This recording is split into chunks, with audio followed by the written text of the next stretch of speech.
Central bus ஸ்டாண்ட்ல இருந்து வெறும் 4.5 கிலோமீட்டர் டிஸ்டன்ஸ்ல பிராட்டியூர் அப்படிங்கிற ஏரியாவில், அதாவது போற வழியெல்லாம் காலேஜ், சூப்பர் மார்க்கெட், ஸ்கூல் அப்படின்னு நிறைஞ்சிருக்க அசுர வளர்ச்சி அடைஞ்சிட்டு இருக்க ஒரு ஏரியாவில் இன்வெஸ்ட்மெண்ட் ரீதியா உங்களுக்கு ஒரு பிளாட் வாங்கணுமா? அப்போ தொடர்ந்து இந்த வீடியோ பாருங்க, ஸ்கிப் பண்ணாம பாருங்க.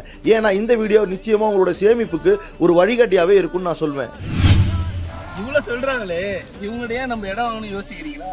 நம்மளோட இந்த சைட்டு பார்த்தீங்கன்னா திருச்சி மாநகராட்சி எல்லைக்குள்ளேயே இருக்கு. இது ஒரு 800 மீட்டர் 700 மீட்டர் தான். Oxford college back side college இருக்கு, எஸ்ஆர்வி பப்ளிக் ஸ்கூல் இருக்கு, நேஷனல் காலேஜ் இருக்கு. எல்லாமே பார்த்தீங்கன்னா 2 கிலோமீட்டர் 3 கிலோமீட்டர் டிஸ்டன்ஸ் தான். உங்களுக்கு கிட்ட லேண்ட் பர்ச்சேஸ் பண்றவங்களுக்கு 70% நானே லோன் வாங்கிக்கிறேன். நம்ம கிட்ட ப்ரீ புக்கிங் பண்றவங்களுக்கு ஒரு நிச்சய பரிசு உண்டு. டாக்குமெண்ட்ஸ் எல்லாம் கரெக்டா இருக்குன்னு நினைக்கிறீங்களா? டாக்குமெண்ட்ஸ் எல்லாம் பக்காவா இருக்கும். இது வந்து நம்ம முதல் ப்ராஜெக்ட் கிடையாது, திருச்சியிலே இது நம்ம 15வது ப்ராஜெக்ட். இது சட்ட வல்லுநர்கள்ட்ட நம்ம லீகல் ஒப்பீனியன் வாங்கி பக்காவாக வச்சிருக்கோம். நம்ம மனையை நீங்க பார்க்கணும்னா எந்த கவலையும் படாதீங்க, கீழே உள்ள நம்பருக்கு கால் பண்ணுங்க, உங்க வீட்டு வாசல்ல வண்டி வந்து நிற்கும்.